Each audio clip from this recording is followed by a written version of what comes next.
चलिए सीधे बैठ जाएंगे। नमस्कार सर। नमस्कार जी। सीधे बैठेंगे, 3 टाइम्स ओम बोलेंगे। इनहेल ओ,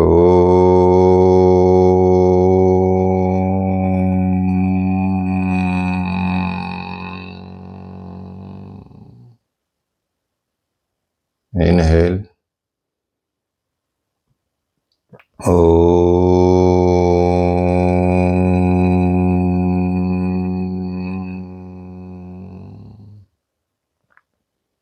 इनहेल ओ,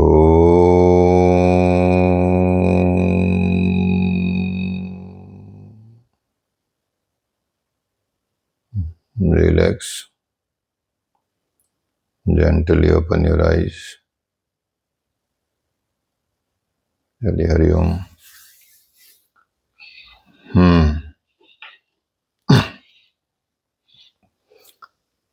तो कल तक आप समझ चुके हैं, योग का अर्थ समझ चुके होंगे, योग की परिभाषाएं समझ चुके होंगे आप, ठीक है। और कहाँ कहाँ किन किन ग्रंथों में योग के बारे में क्या क्या परिभाषाएं दी गई हैं, क्या क्या कैसे डिफाइन किया गया है, ये सारा आप, और इसका सार भी आपको थोड़ा बहुत समझ में आ गया होगा। तो अब योग के उद्देश्य के बारे में विचार करते हैं कि योग का ऑब्जेक्टिव क्या है, योग का उद्देश्य क्या है। तो यदि हम ये देखें अपने स्पेसिफिक, कह सकते हैं कि साधारण रूप से यदि समझा जाए कि योग की शुरुआत कहाँ से हुई, जब योग वेदों में भी है, उपनिषदों में भी है, भगवत गीता में भी है, तो अर्थात हमको समझना चाहिए कि योग सृष्टि के प्रारंभ से ही है।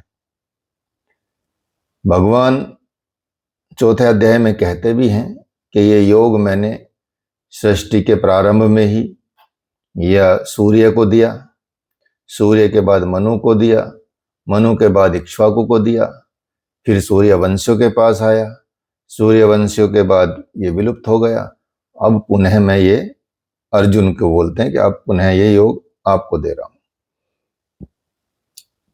अर्थात योग की शुरुआत आप देखेंगे शुरुआत से ही है, या कह सकते हैं कि सृष्टि के प्रारंभ से ही है।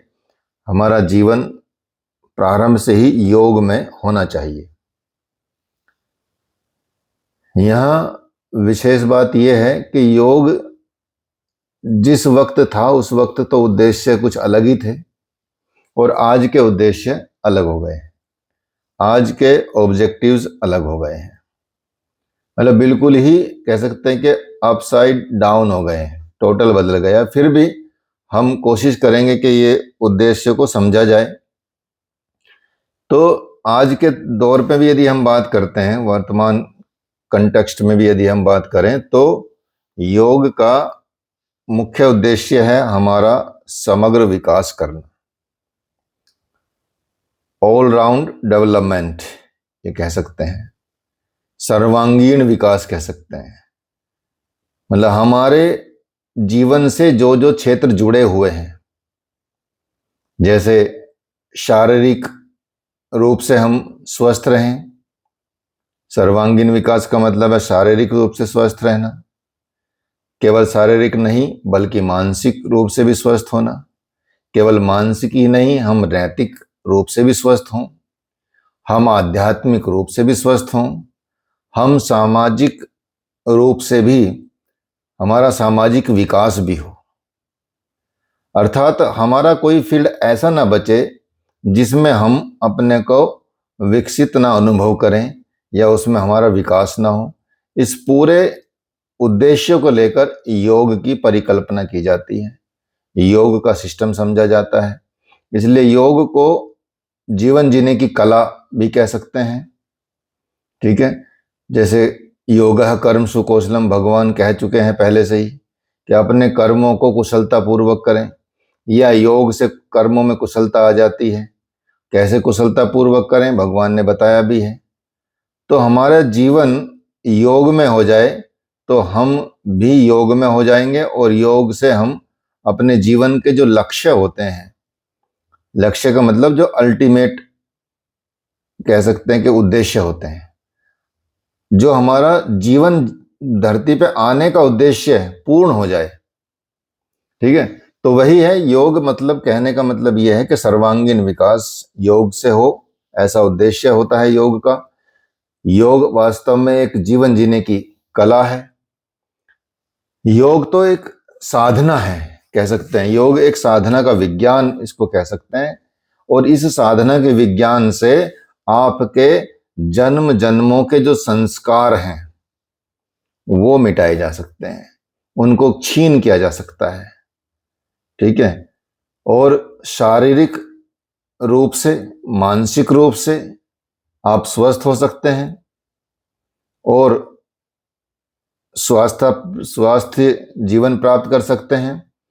और जो आपके अंदर जिस तरह भी गलत विचार होते हैं, कुविचार होते हैं, कुसंस्कार होते हैं, उन सब से हमको मुक्ति मिल जाती है। तो योग का एक महत्वपूर्ण लक्ष्य यह हो जाता है कि आपका जो जीवन है वो सुसंस्कारिता और सुविचार से परिपूर्ण हो जाता है। जब आपके अंदर सुसंस्कार डेवलप हो जाएंगे और सुविचार डेवलप हो जाएंगे तो आपके व्यक्तित्व का निर्माण होगा। आपका व्यक्तित्व, जो आपकी पर्सनैलिटी है, वो चमक के आएगी और फिर जीवन उच्च और दिव्य ये बन जाएगा। मतलब आपका जीवन उच्चता को प्रदान करेगा, प्राप्त करेगा और दिव्य बनेगा। और अंतिम जो लक्ष्य है इसका, धीरे धीरे जब इस तरह की आपके अंदर एबिलिटी आती जाएंगी, क्वालिटीज आती जाएंगी, तो अंतिम लक्ष्य है इसका आत्मदर्शन प्राप्त करना और आत्म साक्षात्कार के द्वारा मोक्ष की प्राप्ति करना। तो ये संभव हो जाएगा आपके जीवन में। अर्थात हमारा अल्टीमेट लक्ष्य क्या है? अपना कल्याण करना, स्वयं का कल्याण करना। अब चाहे आप इस जन्म में करें या 1000 जन्म बाद करें, लौट के आपको वहीं जाना है। लौट के बुद्धू घर को आना ही आना है। सोचिए, तो हमको जब तक चेतना हमारी ऐसी नहीं होती, इसलिए हमारा जो जीवन है, मनुष्य जीवन इसलिए मिलता है कि आप इस जन्म में, ये तो जो जीवन है ना मनुष्यों का, ये तो देवताओं को भी दुर्लभ होता है। क्यों दुर्लभ होता है? देवता भी एक लोक है, ये अलग अलग लोक हैं। देवताओं का लोक है, पशु पक्षियों का लोक है। ठीक है, तो हमारे कर्मों के अनुसार हमको ये चीजें मिलती रहती हैं। लेकिन देवताओं और जो हमसे मनुष्य जन्म से नीचे के जो प्राणी हैं और मनुष्य के ऊपर के जो प्राणी हैं, ये सिर्फ कर्मों को काटने के लिए बनते हैं। इनका जन्म जो होता है अपने कर्मों को काटते हैं, अपने नए कर्म वो जनरेट नहीं कर सकते, अर्थात तो कुछ नए कर्म नहीं कर सकते। जो आपने पिछले जन्म में किया, अच्छे जन्म, बहुत अच्छे काम किए हैं और देवताओं की योनि प्राप्त कर ली है, तो आपके अच्छे कर्म जब तक रहेंगे तब तक देवताओं का जीवन कह सकते हैं कि रहेगा, उस स्वरूप में रहेगा। ठीक है, मतलब उस लेवल पे रहेगा। जो देवता ये दिखते हैं वो नहीं, बल्कि अच्छे रूप में रहेगा। तो वहां सिर्फ काटना है आपको। मतलब आपके बैंक अकाउंट में पैसे डाल दिए गए सपोज, बस आपको खर्च करने हैं। आपको ये सुविधा नहीं कि और कमा के डाल दें उसमें। ठीक है ना? ऐसे ही निम्न, जब वो खर्च हो जाएंगे तो जीरो आ जाएगा, जीरो बैलेंस आते ही आप फिर मनुष्य जन्म में आ जाएंगे। ऐसे यदि आपने बुरे कर्म किए तो नीचे चले जाएंगे, माइनस में अकाउंट रहेगा। तो जैसे जैसे कर्म कटते जाएंगे तो बैलेंस बढ़ता चला जाएगा और आप जीरो पे आ जाएंगे, तो फिर मनुष्य पे आ जाएंगे। तो वहां भी भोगना है, ऊपर भी भोगना है। ठीक है, ये चक्र चलता रहता है। सिर्फ मनुष्य को ही ये सुविधा प्राप्त है।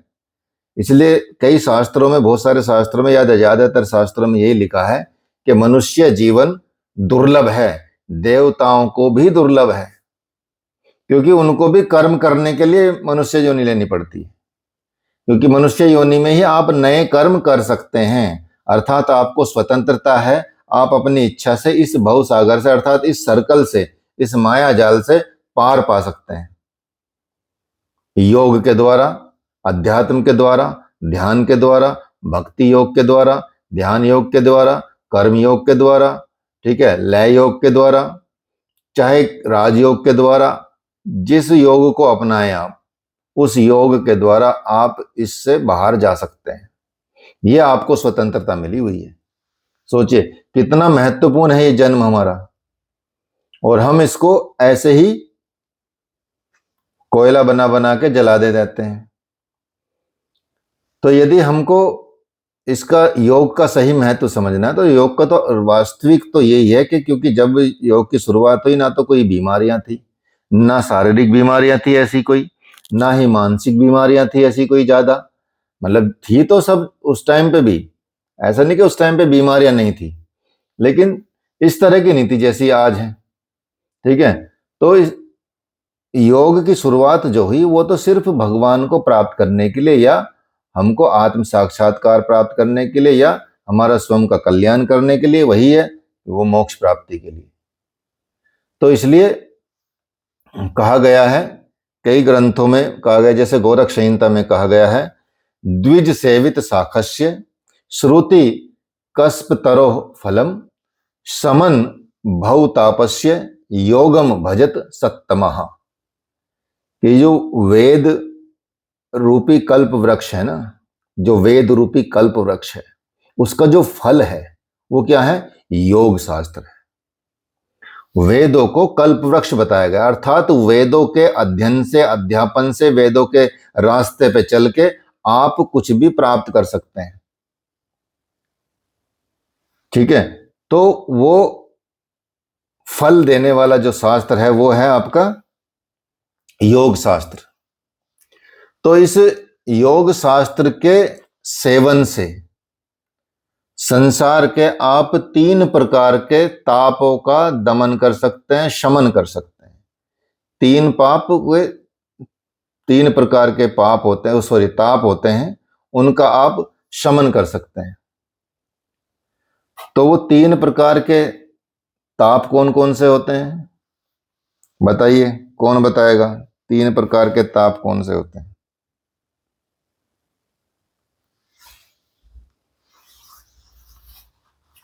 पढ़ा कहीं, सुना कहीं? बताइए। ताप का मतलब यहां दुख से है। 3 प्रकार के दुख होते हैं संसार में, इसके अलावा कोई दुख नहीं होता, आप समझ लीजिए। संसार में केवल 3 प्रकार के ही दुख होते हैं, इसके अलावा चौथा प्रकार का दुख कोई होता ही नहीं। अब बताइए कौन से वो 3 प्रकार के ताप हैं?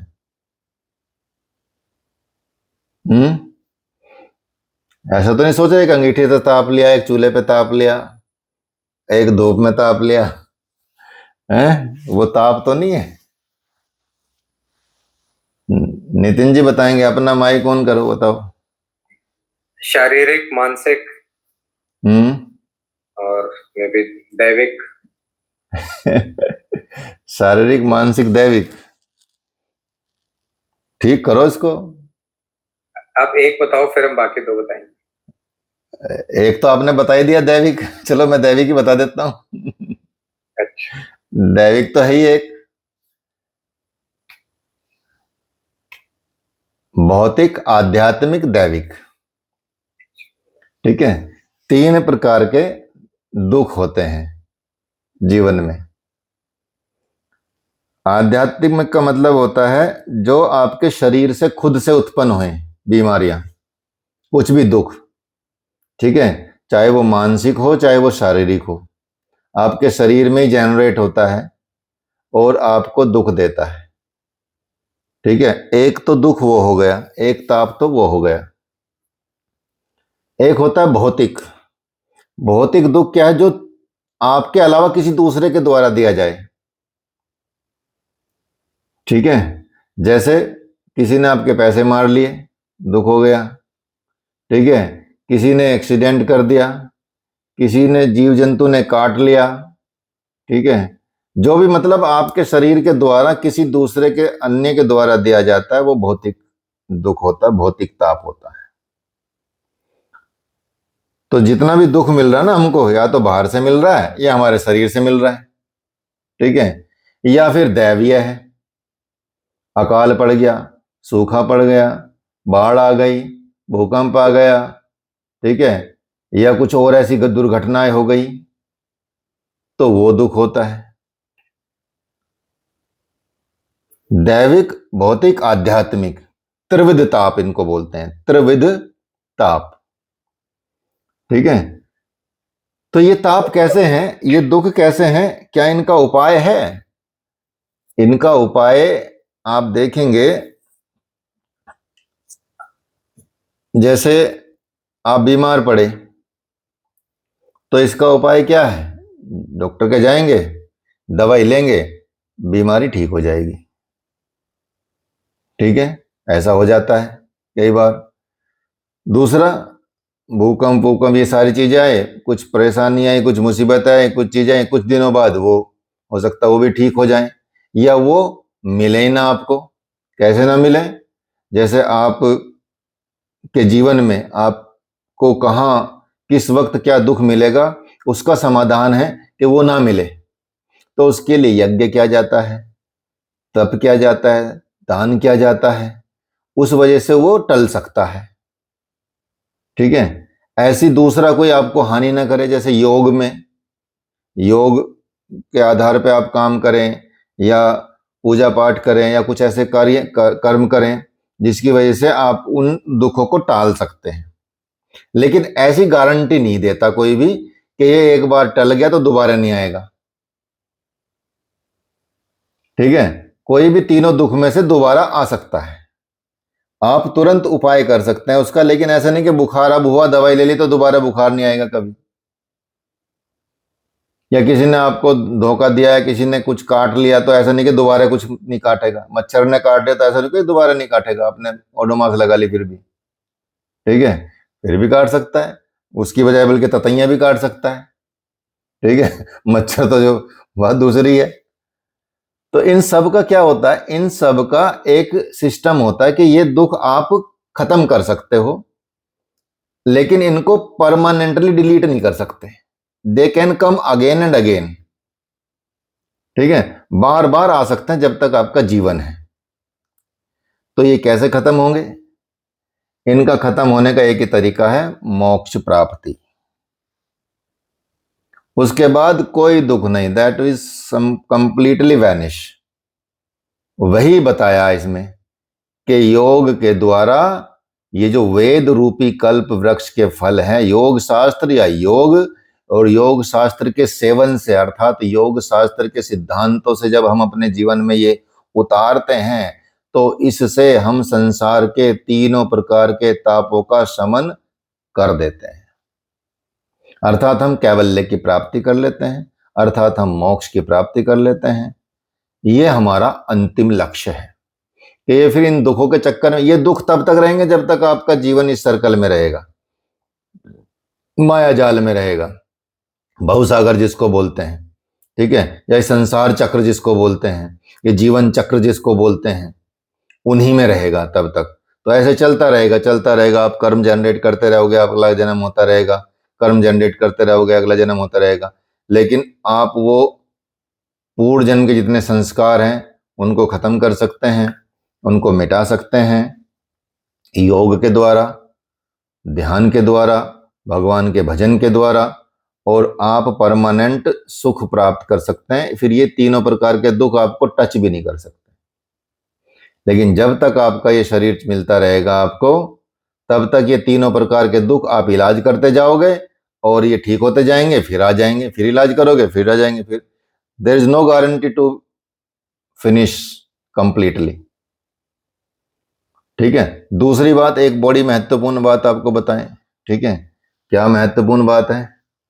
आपके जीवन में जो दुख आ गया वो तो भोगना ही पड़ेगा, ठीक है, उसका तो आप त्याग नहीं कर सकते, यू कैन नॉट अवॉइड, ठीक है। जो भी आपको दुख मिल गया, सपोज कुछ मच्छर नहीं काट लिया तो काट लिया, अब तो भाई ठीक है, या बुखार आ गया तो आ ही गया, अब उसको तो हटा नहीं सकते ना। लेकिन आप दुख का त्याग तो नहीं कर सकते, लेकिन आप सुख का त्याग कर सकते हो। सुबह सोना अच्छा लगता है ना, बढ़िया बढ़िया एकदम नींद आती है, ठीक है, रजाई में, कंबल में, एसी में, जैसे भी लगता हो आपको। सुबह 4 बजे आपको किसी ने उठा दिया कि भैया उठ के जरा एक बार 1 गिलास पानी दे दो, ठीक है, सबसे ज्यादा मुसीबत का टाइम वही होता है कि भाई 1 गिलास पानी सुबह सुबह क्यों मांग लिया मुझसे रजाई में उठा के, ठीक है। तो वो है, लेकिन वो उठे, आपने सुख का त्याग किया, किसके लिए? किसी को पानी देने के लिए। अगर वही सुख का त्याग आप भगवान के लिए कर दें, वही सुख त्याग, जो सुख आपको मिल रहा है, वो सुख का त्याग उस वक्त उठे ब्रह्म मुहूर्त में और भगवान के लिए बैठें, भगवत गीता पढ़ें, अध्ययन करें, प्रार्थना करें भगवान से, ठीक है, उनके साथ थोड़ा सा बैठें मंदिर में, जहां भी आपको जैसे सुविधा लगे, या जिसको भी आप मानते हैं। तो हम दुख का त्याग तो नहीं कर सकते, लेकिन सुख का त्याग करने पर भगवान करोड़ों दुख मिटा देता है आगे आने वाले, क्योंकि आप उनके लिए सुख का त्याग कर रहे हैं, ठीक है। तो मतलब नॉर्मल भी यदि कोई सेंसिटिव इंसान है, उसके लिए यदि आप सुख का त्याग करते हैं तो वो समझ जाता है, और वो बड़ा बड़ा आपके लिए बड़ा हृदय के लिए काइंड हार्टेड हो जाता है, बहुत ज्यादा आपको मतलब तारीफ करेगा, आपका एहसान रहेगा, आपके प्रति कृतज्ञता के भाव रहेंगे, ठीक है। तो ऐसा जब होता था, यदि भगवान के लिए ऐसा जिए, तो फिर तो आने वाले दुखों को भी वो भगवान रिमूव कर देगा। 100 में से 50 ही दुख मिलेंगे आपको, सोचिए, ठीक है, ऐसे खत्म होते चले जाएंगे। तो हम जीवन में सुख का त्याग कर सकते हैं, दुख का त्याग नहीं कर सकते, ये कन्फर्म मान लीजिए, दुख तो झेलना ही पड़ेगा, ठीक है। इसलिए हमको जीवन में योग शास्त्र को यदि उतारेंगे तो हमारी ऐसी ही सात्विक बुद्धि होती जाएगी, और सात्विकता आती जाएगी, अपने आप ही आ जाती है जब आप उसको अपनाते हैं, जीवन में योग को अपनाते हैं। उसके लिए फिर आपको ज्यादा किसी को प्रेशराइज करने की आवश्यकता नहीं है। जैसे एक आए हमारे पास, असम से आए, ठीक है, उनको अपने फादर को योग कराना था, सिखाना था, और बोल रहे थे कि ये आर्मी में रहे हैं तो इनको ड्रिंक करने की और नॉनवेज खाने की आदत है, तो ये छूट जाएगा क्या इनका? आप छुड़वा सकते हैं? मैं कहा भैया हम छुड़वाने का काम नहीं करते, हम तो मिलवाने का काम करते हैं, योग का काम करते हैं, जोड़ते हैं, हमारे साथ जुड़ जाओ, क्या पता छूट जाए, ठीक है। मैं कहा हम किसी को बोलते ही नहीं कि छोड़ो, वो खुद ही बोलता है जी मैंने छोड़ दिया। तो उसने रखा अपने फादर को 1-2 महीने इधर, हमने उसको बोला ही नहीं उनके पापा को कि कुछ छोड़ो, हमने बोला यहाँ तो मिलता नहीं, लहसुन प्याज तक यूज नहीं होता, आपको बाहर जाके खाना खा लो, हमको कोई वो नहीं है, लेकिन आप रोज क्लास में आ जाया करो, रोज टाइम टाइम पे प्राणायाम होगा, ध्यान होगा, योग के आसन होंगे, छोटे मोटे जो भी आप के काबिल रहेंगे, षटकर्म होंगे, सारी चीजें होंगी, तो उनको कराना शुरू किया। 15-20 दिन बाद ही उनका मन बदल गया कि जी मेरा तो मन ही नहीं कर रहा कुछ करने का। यहां तक कि उन्होंने मतलब 1-1.5 महीने के अंदर ही कंप्लीटली त्याग दिया, नॉनवेज भी त्याग दिया और ड्रिंक भी त्याग दी, सोचिए। और वो बता रहे उनके पाप मतलब बेटा बता रहा कि जी अब तो खाते ही नहीं, हमको बोल के और डांटते हैं कि क्या खाते हो तुम लोग ये ठीक है, मतलब वो नहीं खाते, दूसरों को बोलते हैं। तो इसलिए ऐसा अपने आप बदलाव आ जाता है जब आप योग करना शुरू करते हैं। योग का मतलब ये नहीं कि सिर्फ आसन ही करना शुरू कर दो तो उसी से काम हो जाएगा, योग को जीना शुरू कर देते हैं, ठीक है। तो जीने के नाम ही योग है, ये समझ लीजिए। इसलिए भगवान बोलते हैं, भगवान शिव बोलते हैं, यस्मिन ज्ञाते सर्वमिदं ज्ञातम भवति निश्चितम तस्मिन परिश्रम कार्य है कि मन छास्य भवितम, कि जिसके जानने से संसार जाना जाता है, जिसके जानने से इस पूरा संसार जान लिया जाता है, ऐसे योग शास्त्र को जानने के लिए परिश्रम करना चाहिए। मतलब यदि आप योग को जान गए तो संसार को जान गए। भगवान बोल रहे हैं, भगवान शिव बोल रहे हैं, शिव संहिता में भगवान शिव ने ये बोला है कि जिसको जानने से संसार जान लिया जाता है। तो ऐसे योग शास्त्र को जानने के लिए आपको तो बहुत मेहनत करनी चाहिए, परिश्रम करना चाहिए। और जब आप योग को जान जाएंगे, ऐसी चीजों को जान जाएंगे, तो आप दूसरे शास्त्रों को जानने का कोई प्रयोजन नहीं रहता, फिर उनको जानने की आवश्यकता नहीं रहती। जैसे कि आपको प्रारंभ में ही बताया कि योग शास्त्र इतना महत्वपूर्ण है, इतना अद्भुत है कि इसी एक योग सूत्र से ही सारे ग्रंथों को उतार सकते हैं। एक सिद्ध योगी ही, जो रियल में योगी है, वो यदि हिमालय पे मिल जाए, उससे पूरा का पूरा शास्त्र उतार सकते हैं। ठीक है, तो इतना अद्भुत है योग का ये। तो इसलिए योग का अध्ययन जो है, उसका मेन उद्देश्य आज के टाइम पे तो देखेंगे कि व्यक्तित्व का निर्माण करना है, क्योंकि सबसे ज्यादा हमारा व्यक्तित्व खराब हो गया है। हमारी पर्सनैलिटी जो होनी चाहिए थी वो नहीं रही है। हम अपने विचारों के कंट्रोल में आ गए हैं, अर्थात हम पूर्ण रूप से अपने विचारों के अंदर, मतलब उन्हीं से चलते हैं बस। हमारा और कोई वो नहीं है रास्ता। हम जो सोचते हैं, हम जो जैसी हमारी वृत्ति होती है, वैसा ही हम करते रहते हैं। तो भगवान ने बताया ही है, भगवान ने बताया कि भगवत गीता में कि 3 गुण होते हैं, सात्विक, राजसिक, तामसिक। तो जिसमें जो गुण होता है वो उसी गुण जैसे कार्य करता है। सात्विक व्यक्ति सात्विक कार्य करेगा, राजसिक व्यक्ति राजसिक कार्य करेगा, और तामसिक व्यक्ति तामसिक कार्य करेगा। उसको तामसिकता में मजा आएगा, जहां भी ऐसी चीजें घटित हो रही होंगी वहां जाएगा, वहां इर्द गिर्द घूमेगा, उसी तरह की वृत्ति में रहेगा। तो ये गुण है ना, जो गुण, ये बड़े महत्वपूर्ण होते हैं।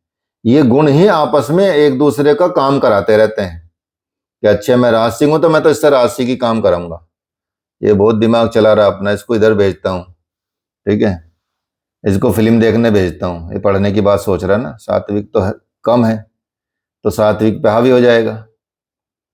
ठीक है, ऐसी कोई नशा पत्ती करने भेज देगा तामसिक गुण, ठीक है, मांस मदिरा खाने भेज देगा कि तुम ऐसा करो भाई, वहां चलो, वहां ज्यादा आनंद है। तो ये सारे गुण हैं, जो गुणों के हिसाब से हमारा जीवन अपने कंट्रोल में होता नहीं है, गुणों के कंट्रोल में होता है, इसलिए हम भटकते रहते हैं करोड़ों करोड़ों जन्मों तक। ठीक है, यहाँ आप देखेंगे एक ऑटोबायोग्राफी ऑफ योगी एक नाम की एक पुस्तक है। ठीक है, एक बार तो मिनिमम सबको पढ़ लेनी चाहिए। योगानंद जी की है, परमहंस योगानंद जी की किताब है। ठीक है, सुननी होगी तो स्पॉटिफाई पे मैंने पूरी डाली हुई है, मेरा स्पॉटिफाई पे चैनल है, उस पे लगभग पूरी दुनिया के लोग सुनते हैं, 60-70 देशों के लोग उस चैनल को सुनते हैं। ठीक है, वहां पे मैंने पूरा 49 चैप्टर है, पूरे के पूरे पढ़ के डाले, वो बहुत पहले डाल दिए थे, तो वो बस ऐसे ही पढ़ दिए थे। ठीक है, लेकिन रिकॉर्ड कर दिया था हमने, डाल दिया जब सुविधा थी तो। ठीक है सर, किस नाम से है? मेरा ही नाम है योगाचार्य डॉक्टर प्रदीप योगी के नाम से ही चैनल वो है, ये स्पॉटिफाई पे। ठीक है, तो वहां पे आपको कई चीजें और भी मिल जाएंगी, प्राणायाम सूर्य नमस्कार के बारे में है, पतंजलि योग सूत्र पूरा डला हुआ है। ठीक है, ऑडियो, बाकी भगवत गीता यूट्यूब पे भी है पूरी की पूरी, जो गुरुदेव का हमारा भाष्य लिखा हुआ है, वो महाराज भाष्य नाम का चैनल है, उसमें मेरा नाम कहीं नहीं है, बस मेरी आवाज है उसमें, तो वो भी आप सुन सकते हैं। पूरी Bhagavad Gita chapter by chapter 20-20 minute के ऑडियो हैं। आप गाड़ी में जाते हुए, सड़क पार करते हुए नहीं कभी करना, ठीक है, गाड़ी में जाते हुए, बैठे हुए कहीं हो, ऐसे आप सुन सकते हो हेडफोन लगा के ध्यान से।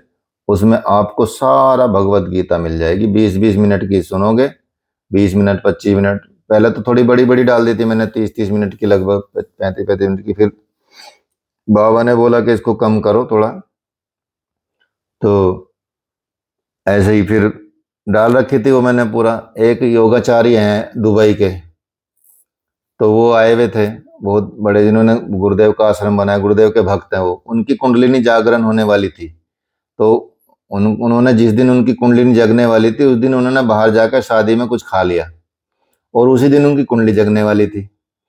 तो जैसी जगनी शुरू हुई तो उनको उठा उठा के दीवार पे मारा, ऐसे ऐसे उनको दीवार पे जा जाके लगे, फट गया उनका सारा हाथ पैर फट गए।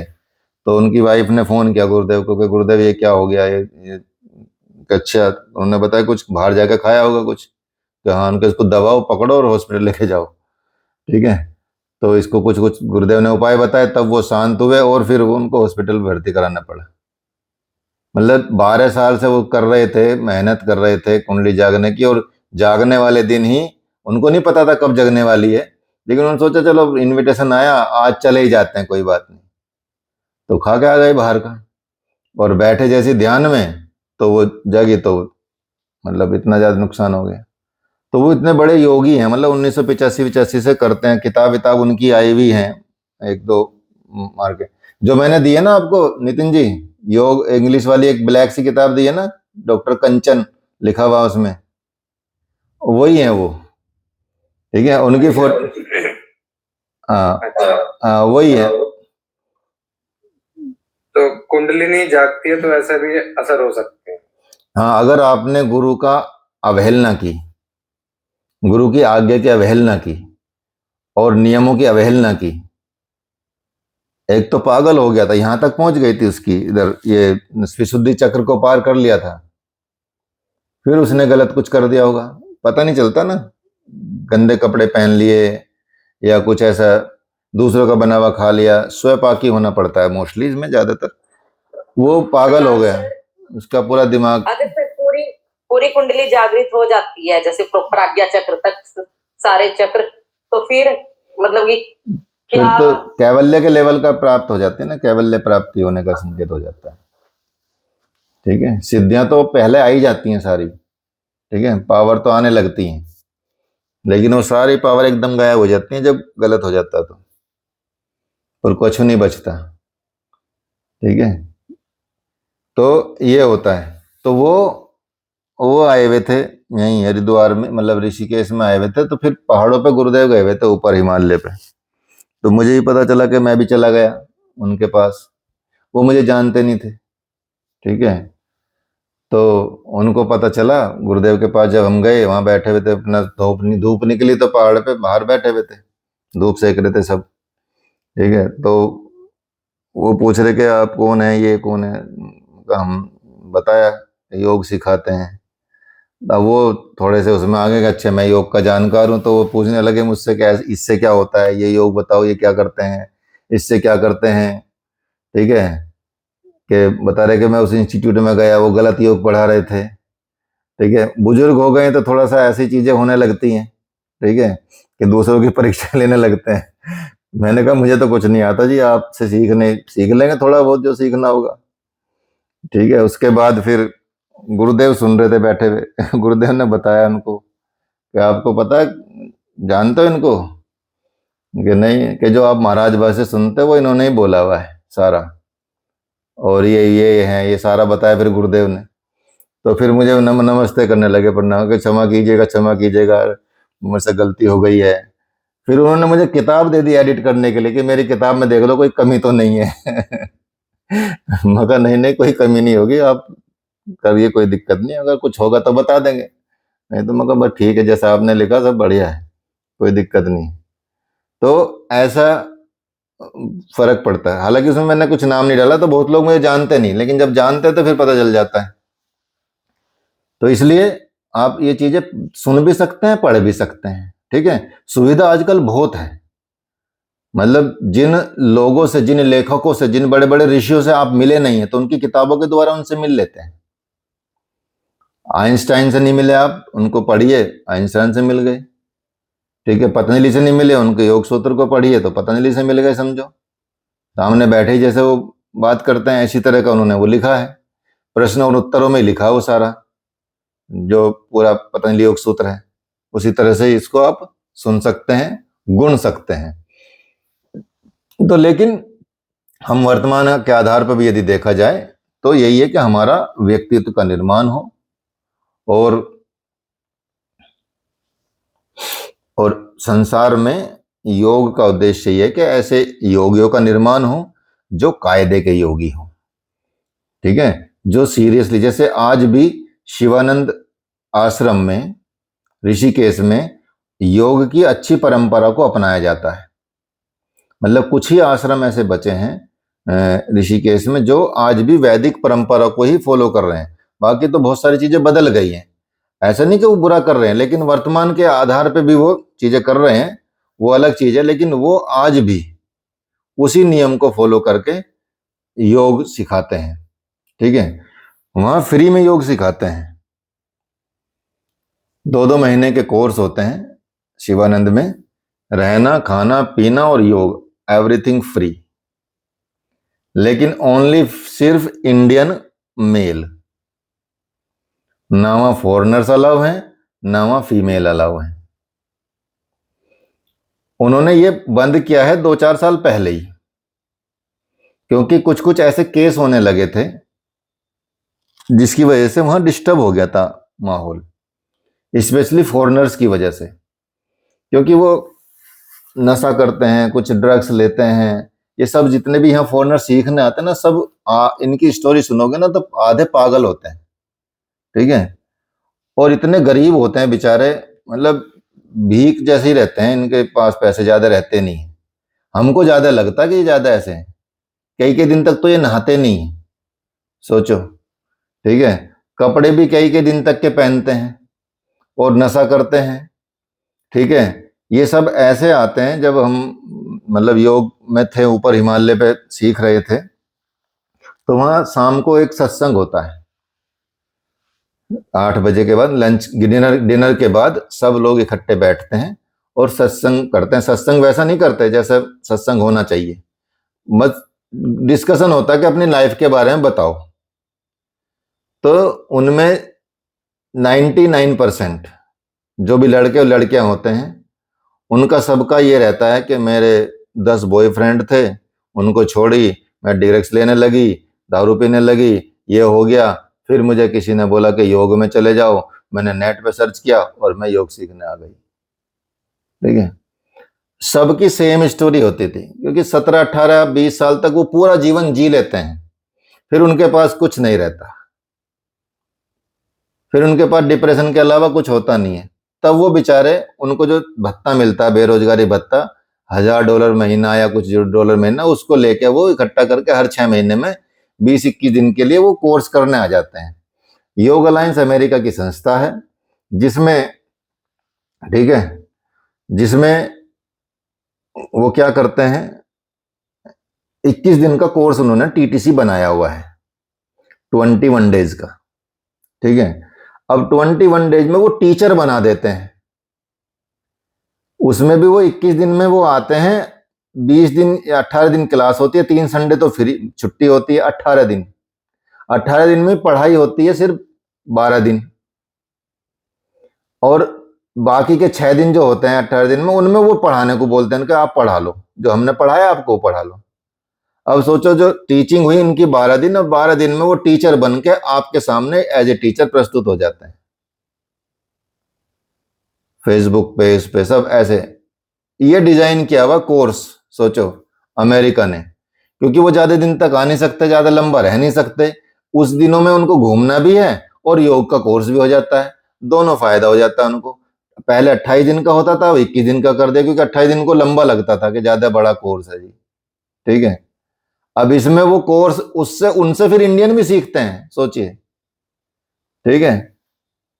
मतलब जो आप 6 महीने में पढ़ेंगे ना, जो आपका सिलेबस ये है, ये उनका पूरे जीवन में कंप्लीट होगा, इतना कोर्स है ये वाला जो आप पढ़ रहे हैं, उस हिसाब से यदि योग अलायंस के हिसाब से बात करें तो, ठीक है।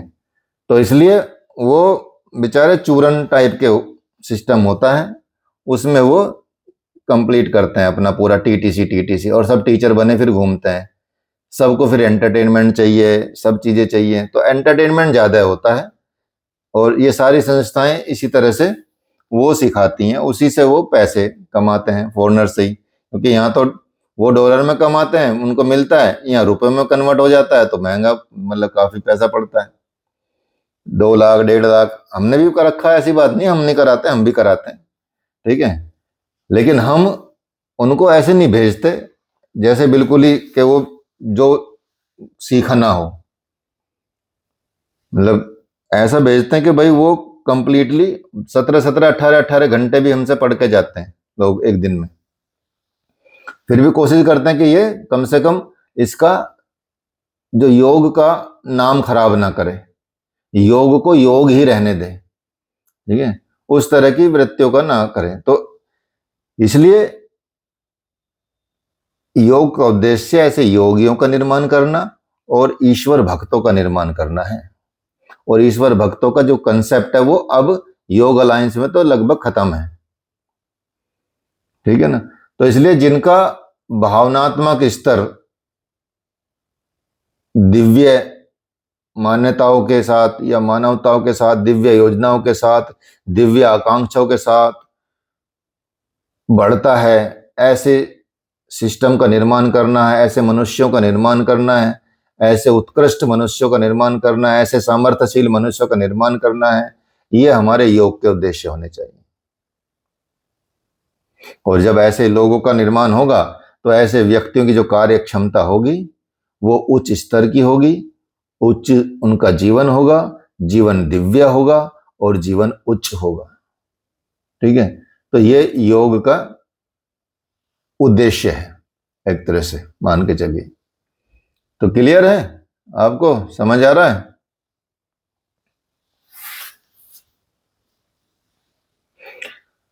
तो जब देखेंगे हम, अगर इसको आगे थोड़ा सा बढ़ें, तो योग विद्या जो है वो अलग अलग विषयों पे लिखी गई है।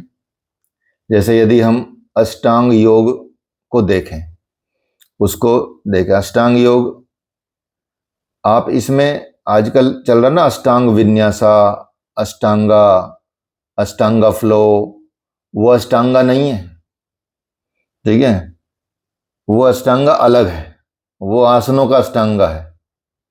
तो वो अंग्रेजों इंग्लिश टाइप का अष्टांगा है, ठीक है। ये अष्टांग जो बोल रहे हैं 8 लिम्स ऑफ योग, 8 अंग जो पतंजलि योग सूत्र ने बताए हैं। तो पतंजलि योग सूत्र ने अष्टांग योग में शरीर की शुद्धि के साथ साथ चरित्र की शुद्धि का उपाय भी बताया है।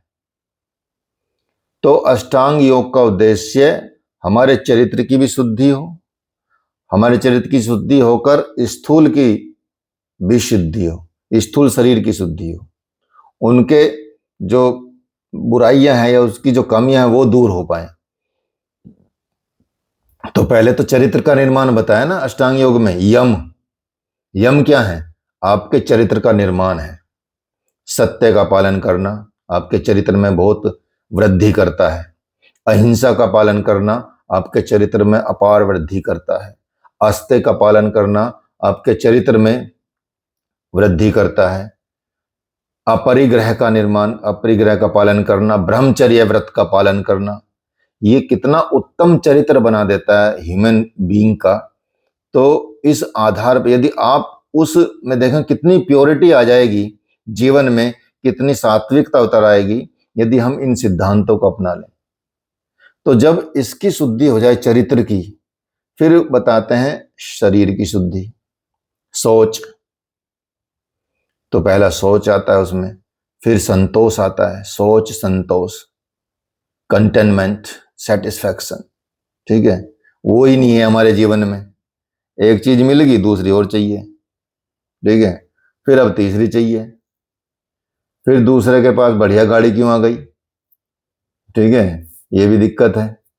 दूसरे के यहाँ ज्यादा पैसा आ रहा है, हमारे यहाँ कम पैसा आ रहा है, ये भी दिक्कत है। सेटिस्फैक्शन कहाँ मिलेगा? कहीं संतुष्टि नहीं है। जो मिल गया उसमें असंतुष्टि ही असंतुष्टि है। भगवान बोलता कि ठीक है भाई, तू असंतुष्ट हो तो और असंतुष्ट करता हूं तुझे, ये ले। वही अट्रैक्ट कर रहा है ना, लॉ ऑफ अट्रैक्शन वाला भी काम करता है यहाँ पे फॉर्मूला। लाइक अट्रैक्ट्स लाइक, जिस पे हमारी चेतना ज्यादा होगी वी विल अट्रैक्ट दैट। ठीक है, प्रसन्नता पे चेतना होगी ज्यादा तो प्रसन्नता के ही काम होंगे आपके जीवन में, और स्ट्रेस पे होगा तो स्ट्रेस के काम होंगे। ठीक है, तो इसलिए अष्टांग योग चरित्र की शुद्धि करता है, स्थूल शरीर की शुद्धि करता है, उसके जो विकर्षण हैं उनको दूर करता है। तो यम नियम हमारे व्यवहार को और चरित्र को शुद्ध बनाता है, सात्विक बनाता है और निर्मल बनाता है। इसलिए व्यवहार के शुद्ध हुए बिना आप किसी भी साधना में प्रवृत्त नहीं हो सकते, ये आप जान लीजिए। जब तक आपका व्यवहार शुद्ध नहीं होगा तो योग साधना तो दूर की बात है, कोई भी साधना में आप लगातार कंटिन्यू लग नहीं सकते यदि आपका व्यवहार ही शुद्ध नहीं है। व्यवहार शुद्ध होते ही आप में स्टेबिलिटी आ जाती है, स्थायित्व आ जाता है। ठीक है, आप स्थिर हो जाते हैं, नहीं तो चंचल मन इधर उधर भटकता रहता है। एक पन्ना भी पेज किताब का पढ़ते हुए आपका दिमाग एक पन्ने पे नहीं रहता, पेज पे। ठीक है, कई बार ऐसा होता है। तो कहाँ 10 पन्ने पढ़ोगे, 10 पेज पढ़ोगे, 20 पेज पढ़ोगे, किताब कैसे कंप्लीट करोगे? तो विचलन रहता है। ठीक है, तो इसलिए व्यवहार शुद्ध करना जरूरी है, और इसलिए यदि व्यवहार शुद्ध नहीं होगा तो साधना नहीं होगी, साधना नहीं होगा तो मनुष्य का सर्वांगीण विकास भी नहीं हो सकता। तो इसलिए शारीरिक स्वास्थ्य की प्राप्ति तभी की जा सकती है जब आप यम नियमों का और चारित्रिक स्वास्थ्य का, यम नियमों का पालन करें, उसके उद्देश्य को समझें। शारीरिक स्वास्थ्य आसन से आ जाता है, प्राणायाम से आ जाता है, आसन और प्राणायाम से शारीरिक स्वास्थ्य मिल जाता है। ठीक है, तो पहले यम नियम हुए, फिर आसन आए, फिर प्राणायाम आए। यम नियम आसन प्राणायाम। तो यम नियम से तो जो बताया कि चरित्र शुद्ध होता है और ये व्यवहार शुद्ध होता है, और शरीर स्वस्थ होता है आसन और प्राणायाम से। आसन और प्राणायाम का मूल उद्देश्य शरीर स्वस्थ करने की और वृत्तियों को शांत करने का है। और प्रत्याहार, प्रत्याहार क्या होता है, कौन बताएगा? कौन बताएगा प्रत्याहार?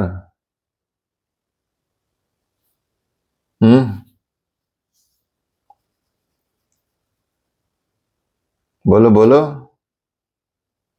आहार तो पता ही होगा,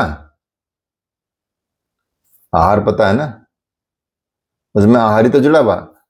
प्रत्यय और बता दो मिला के दोनों शब्द। प्रत्याहार,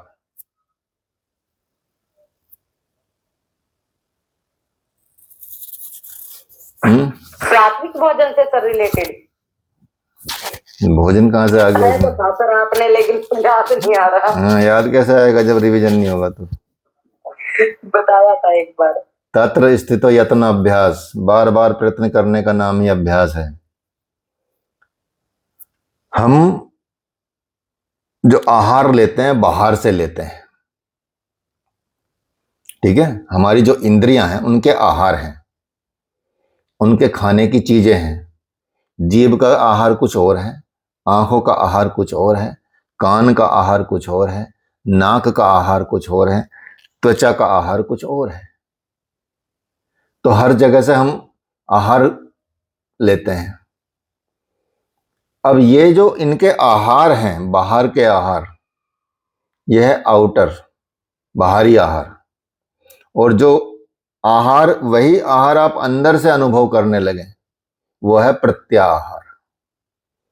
ठीक है, इनसाइड, अर्थात आपको बाहर जो आपकी इंद्रियां हैं वो उनको मोड़ के अंदर कर लो।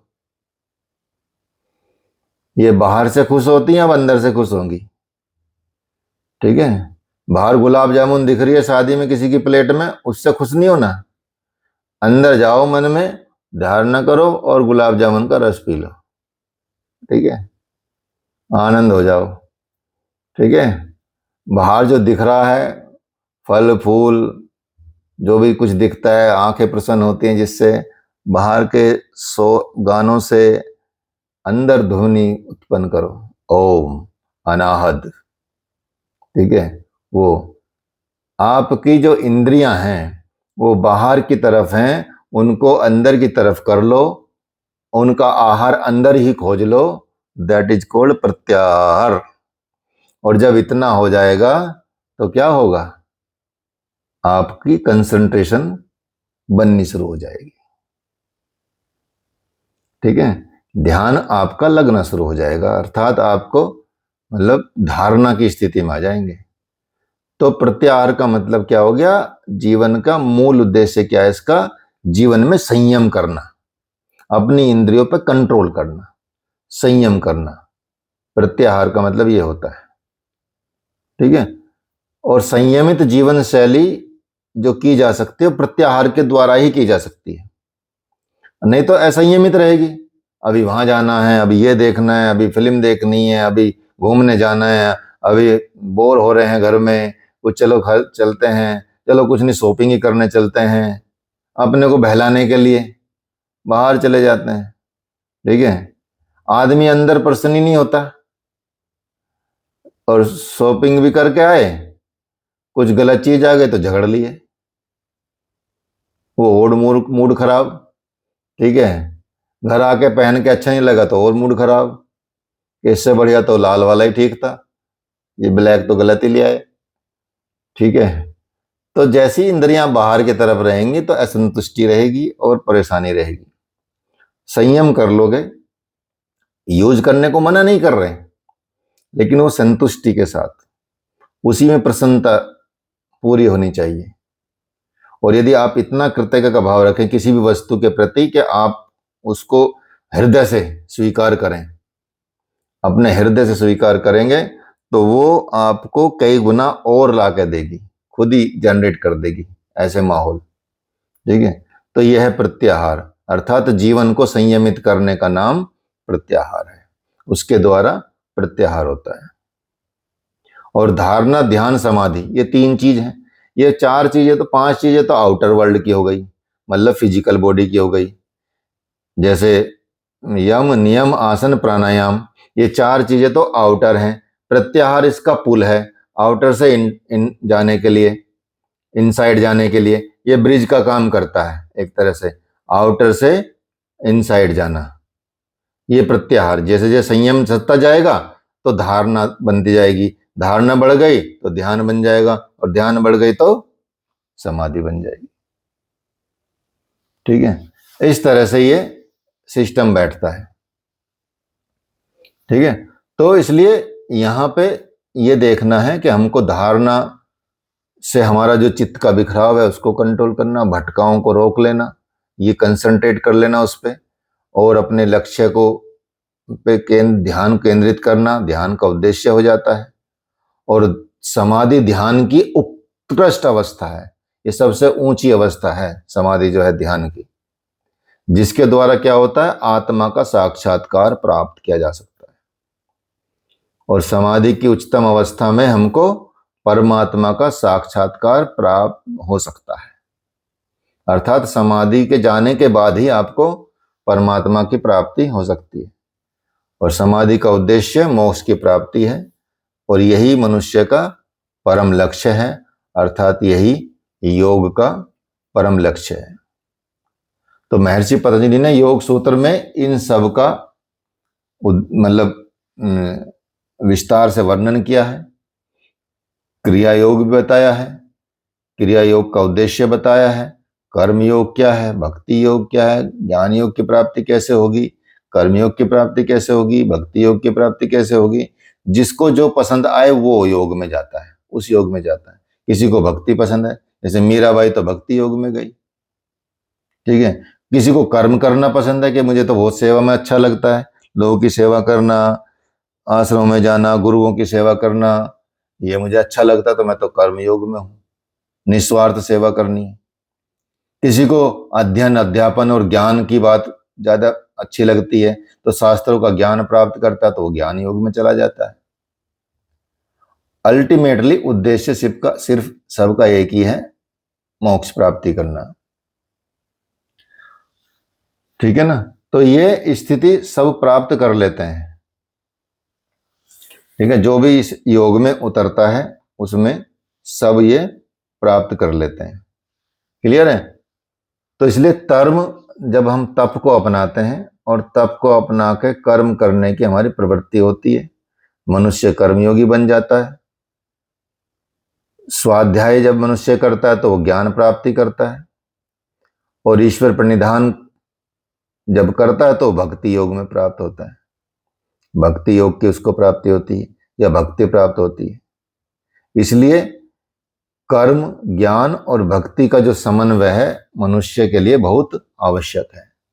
कर्म, ज्ञान और भक्ति तीनों। ठीक है। इसलिए भक्ति में भी विवेक होना जरूरी है।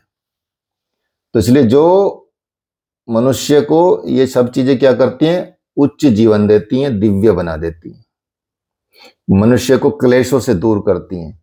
जितने भी क्लेश होते हैं जीवन में, कलुषता लाते हैं, दुख लाते हैं, उन क्लेशों का छीन कर देता है योग, और सर्वांगीण विकास करता है। मनुष्य के जीवन में जो भी आकुलता है, कलुषता है, पीड़ा है, चिंता है, तनाव है, उन सब को खत्म करके संपूर्ण स्वास्थ्य की प्राप्ति योग कराता है। और यही इसका योग का बहुत अच्छा उद्देश्य है, जिससे पूरी संपूर्ण जाति दिव्य शांति और इस तरह की समरसता को प्राप्त कर सके। तो ये हमारे योग का उद्देश्य होना चाहिए। इसलिए आधुनिक युग में आप देखेंगे, देखा जाए तो योग का उद्देश्य शारीरिक स्वास्थ्य या मानसिक स्वास्थ्य प्राप्त करना भी हो जाता है, धन का अर्जन भी है, शारीरिक सौंदर्य प्राप्ति करना भी है, यश की प्राप्ति करना है। तो यहीं तक कह सकते हैं सीमित हो गया है आज के टाइम पे। वर्तमान में तो यही चल रहा ना, हेल्थ मिल जाए, अच्छा योग कर लो ठीक हो जाओगे। अच्छा डायबिटीज है, कोई बात नहीं, योग क्या करो, सुबह सुबह पार्क में प्राणायाम क्या करो। अच्छा प्राणायाम कर रहे हैं, प्राणायाम कब वो कर रहे हैं, अनुलोम विलोम,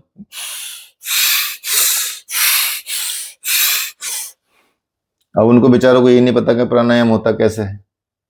ठीक है, अनुलोम विलोम बस बाबा जी तो करके दिखाते हैं कि भाई ये ऐसे होता है, लेकिन आवाज आए, लोगों को पता चले कि भाई ये ऐसे करना है। लेकिन मूल में तो ये है कि उनको बताना कि ये इधर से लेना, इधर से छोड़ना, इधर से लेना, इधर छोड़ना, शोर नहीं मचाना। ठीक है, मतलब इतना होना चाहिए कि आपको भी ना पता चले आप सांस ले रहे हैं।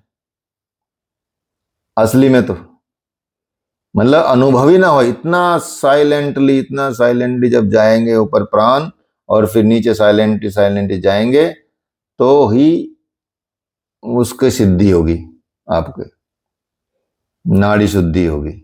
ये नाड़ी शोधन प्राणायाम एक्चुअली अनुलोम विलोम नाम का किसी भी ग्रंथ में कोई प्राणायाम नहीं है लिखा हुआ, किसी भी ग्रंथ में कोई प्राणायाम अनुलोम विलोम नाम से है ही नहीं। ठीक है, जितने भी प्राचीन ग्रंथ हैं नाड़ी शोधन नाम से है। तो नाड़ी शोधन है तो जैसे बोल रहे हैं कि बोलो, अभी आवाज नहीं आ रही, आवाज कट रही है, दोबारा बोलो। सर जैसे भी बोलते हैं कि नाड़ी शोधन अलग है,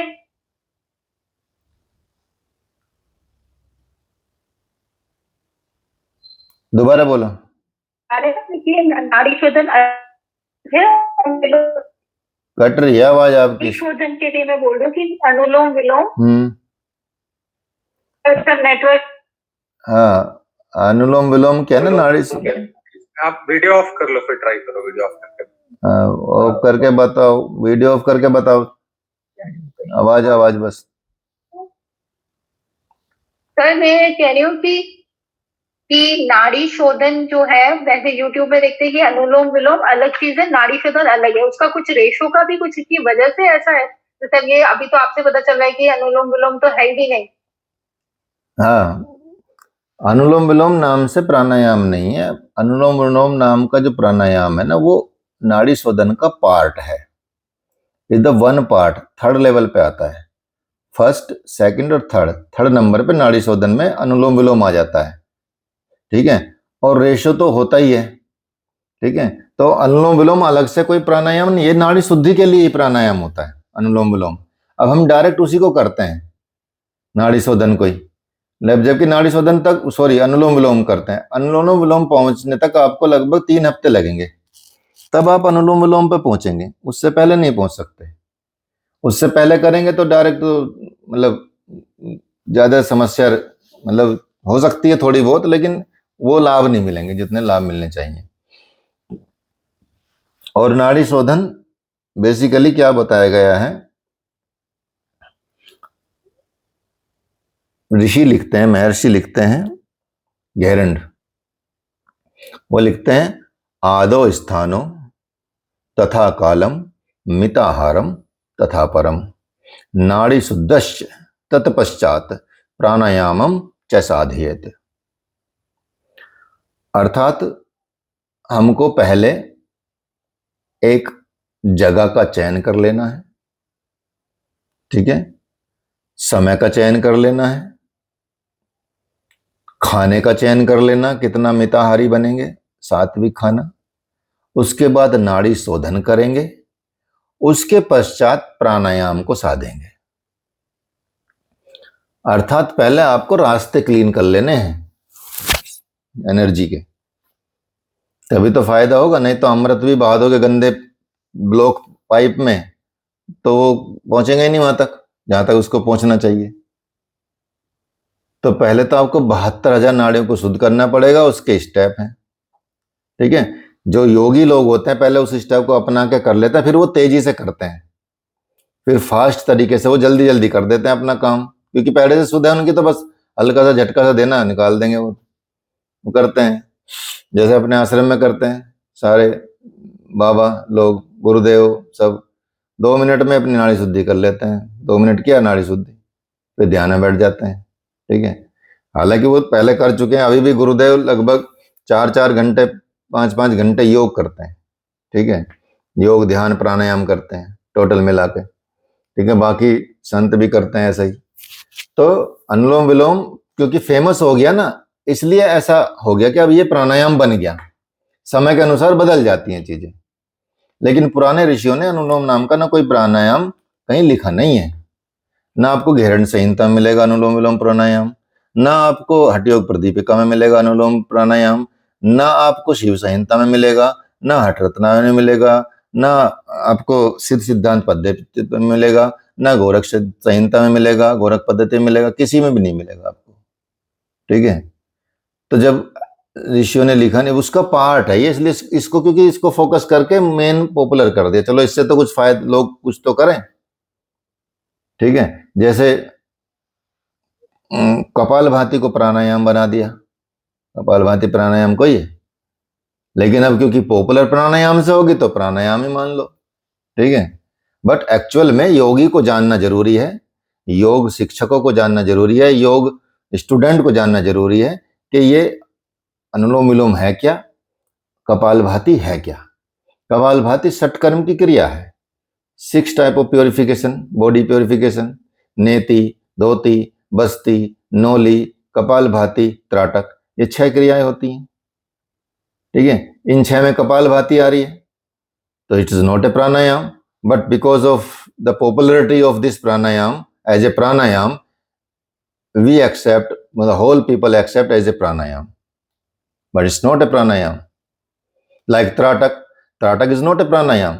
Sorry, Tratak is not a meditation. But now you can see in the different advertisement that the Tratak meditation, do the Tratak meditation, come and learn the Tratak meditation here, there, where, everywhere. But Tratak is not a meditation. But the effect of the Tratak is like a meditation. That's why it's called meditation. But this is the purification kriya, activity, Shat Karm kriya, Tratak, ठीक है। It's purify your eyes, it purify your internal glands of your head, pituitary, pineal, thymus, this type of glands, it's purify, and its effect as a meditation. But it's not a meditation. Understand? तो इसलिए ये क्या है, त्राटक कोई meditation नहीं है, लेकिन famous meditation से हो रही है आजकल। नहीं तो एक ग्रंथ बता दो हमको जिसमें त्राटक में ध्यान का लिखा हुआ हो कहीं। वर्तमान लेखक, वर्तमान लोग ये त्राटक को मेडिटेशन बोलते हैं, वर्तमान इंस्टीट्यूट, क्योंकि अलग अलग चीजों के पैसे कमा लेते हैं, ठीक है, वो होता है इसलिए। तो इसलिए योग विद्यार्थियों को मूल जानना जरूरी है, फाउंडेशन मजबूत करना जरूरी है, तब आप अपना कुछ फालतू का ज्ञान लें बाहर से। पहले अपने आप को मजबूत करेंगे तो फिर कोई भी फालतू का ज्ञान आपको टच नहीं करेगा, और आप दृढ़ता से, क्योंकि जो उद्देश्य बताया ना अभी, योग का क्या उद्देश्य है, ऐसे योगियों का निर्माण करना, ऐसे ईश्वर भक्तों का निर्माण करना है योग का उद्देश्य, जो मूलता को, योग की परंपरा को अपनाए। ऐसा तो कोई ऋषि नहीं है आज के टाइम में जो पतंजलि योग सूत्र की तरह, पतंजलि की तरह, घिरणी की तरह, कि भाई तुमको बता रहा कि मैंने ये करके देख लिया। छोटे मोटे काम करते हैं, बस हो जाता है, उस पर लिख देते हैं इधर उधर से छाप के, ठीक है, उसको हम पूर्ण ज्ञान समझ लेते हैं, वो होता है, ठीक है। तो ये जो अभी उद्देश्य बताया ना आपको, स्वास्थ्य रखना, मानसिक स्वास्थ्य प्राप्त करना, शारीरिक स्वास्थ्य प्राप्त करना, पैसे कमाना, शरीर को सुंदर बनाना, जीरो फिगर शिल्पा शेट्टी की तरह, ठीक है, वो करना, और यश की प्राप्ति करना, ये रह गया है। नहीं तो आप देखो पुराने योगियों की फोटो देखना, किसी की भी, किसी किसी की जीरो फिगर नहीं होगी, ठीक है, सबके मोटे पेट होते हैं, ठीक है। ऐसा नहीं कि मोटे पेट अच्छे होते हैं, ये नहीं बोल रहा मैं, ठीक है, लेकिन जब आप प्राणायाम को कंप्लीट कर लेंगे जीवन में, तो आपका शरीर से संबंध छूट जाता है और फिर अध्यात्म से संबंध जुड़ जाता है। लेकिन वहां तक के लिए आपका शरीर स्वस्थ होना चाहिए, आप फिट होने चाहिए, स्लिम होने चाहिए, फैट नहीं होना चाहिए, इस तरह की चीजें होती हैं। लेकिन ऐसा नहीं कि उसकी शर्त है ये कि बस जीरो चलेगा तभी योगी कहलाओगे, ठीक है। 276 साल जिए थे, कौन? तैलंग स्वामी, और पेट उनका 2 घड़ों से भी बड़ा था, 2 घड़े इतने बड़े। गूगल में डाल लेना, अभी आ जाएगा, चेक कर लेना, तैलंग स्वामी एज 286 है शायद, या 276 या 280 होगी, मतलब 270 से तो ज्यादा ही है। और ऐसा नहीं कि प्राचीन काल में जिए, अंग्रेजों के टाइम की बात है, ठीक है। बनारस में रहते थे, पंचगंगा घाट पे, तैलंग स्वामी, साउथ के थे, नॉर्थ में आके तप किया पहाड़ों पे जाके, ठीक है, वहीं से। तो वो योगी थे।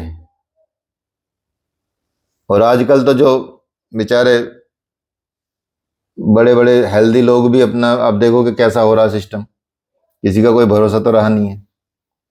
तो ये है, ठीक है। चलिए आज के समाचार यहीं समाप्त करते हैं, किसी का कोई प्रश्न हो तो पूछ सकता है। 1 घंटा 8 मिनट, 8 मिनट से ज्यादा। कोई जो नहीं, अष्टांग हमने योग बोला, तो ये सारा सीक्वेंस है, पहले ये करेंगे फिर अगली उसमें जाएंगे, तो ये स्टेप्स हो गए।